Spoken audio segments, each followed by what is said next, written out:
शून्य कोटि अभिक्रिया के अभिलक्षण कहलाते हैं कैरेक्टरिस्टिक्स। अभिलक्षण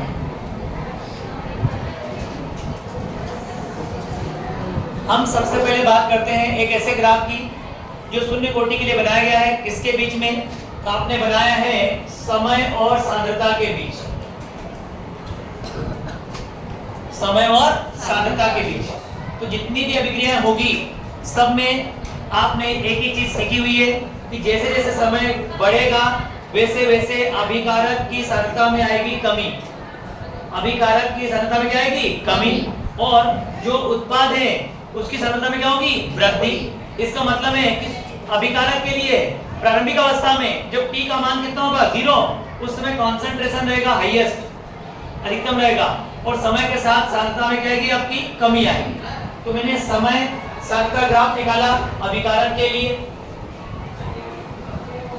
अभिकारक की बात करते हैं तो यहाँ पर ये वाला जो है सांद्रता को दर्शाता है, और ये दर्शाता है किसको बेटा? यहाँ पे समय का मान 0 है, उस समय कॉन्सेंट्रेशन अधिकतम है। अभिक्रिया प्रारंभ होने के पहले, अभिक्रिया स्टार्ट की उसके पहले जो कॉन्सेंट्रेशन होगा आपका मैक्सिमम, लेकिन जैसे जैसे समय बढ़ते जाएगा कॉन्सेंट्रेशन क्या करेगा? आपका कम होगा। किसका कम होगा बेटा? अभिकारक। कम किसका होगा? अभिकारक। आप यहाँ लिखते हैं अभिकारक की सांद्रता। अभिकारक की सांद्रता कम होगी तो ग्राफ कहाँ जाएगा? नीचे। तो इन दोनों के बीच में बना हुआ ग्राफ एक स्लोप के रूप में, ढाल के रूप में रहेगा। एक ढाल के रूप में रहेगा। ये अभिकारक की सांद्रता के लिए हो गया पहला ग्राफ। अब दूसरा ग्राफ बनाते हैं उत्पाद के लिए। तो जब T का मान 0 होगा उत्पाद की सांद्रता भी 0 रहेगी। T का मान क्या रहेगा? 0। कॉन्सेंट्रेशन उत्पाद का भी कितना रहेगा? 0। लेकिन जैसे जैसे समय बढ़ेगा इसकी सांद्रता क्या करेगी? बढ़ेगी। तो यहाँ पर आएगा उत्पाद की सांद्रता, उत्पाद की सांद्रता, और यहाँ पे क्या है बेटा? आपका समय। तो ग्राफ इस प्रकार से रहेगा आपका। ये ग्राफ ऊपर से कहाँ था? नीचे। ये कहाँ जाएगा? नीचे से ऊपर, एक सरल रेखा के रूप में, एक सरल रेखा के रूप में रहेगा। ठीक है। तो ये ग्राफ समय और किसके बीच में बेटा? आपका सांद्रता के बीच। ये अभिकारक के लिए और किसके लिए? उत्पाद। अब परीक्षा में ऑब्जेक्टिव आता है निम्न में से कौन सा ग्राफ शून्य कोटि अभिक्रिया को दर्शाता है?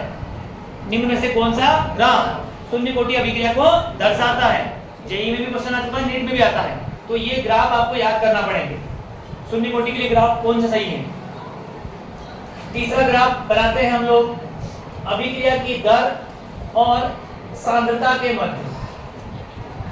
अभिक्रिया की दर और सांद्रता के मध्य अगर आप ग्राफ को बनाते हैं तो समय के साथ सांद्रता में कमी आएगी, सभी जानते हैं। या समय के साथ सांद्रता में क्या होगी? वृद्धि।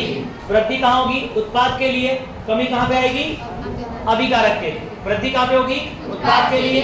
कमी कहाँ आएगी? अभिकारक। लेकिन दर में परिवर्तन नहीं आएगा।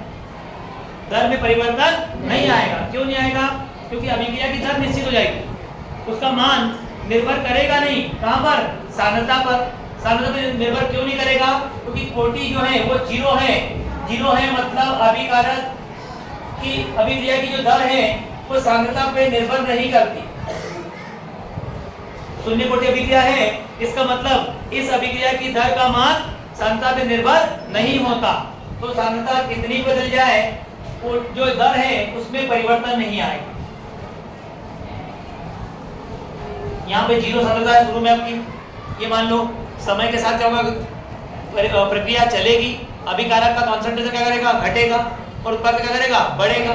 लेकिन जो दर है वो निश्चित हो जाएगी जगह पर। इतनी है दर अभिक्रिया की, तो अब ये ऐसी रहेगी, ना बढ़ेगी ना घटेगी।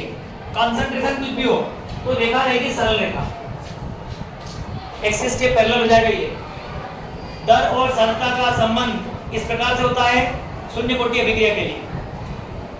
अभिकारक की सांद्रता और समय का संबंध इस प्रकार का होगा।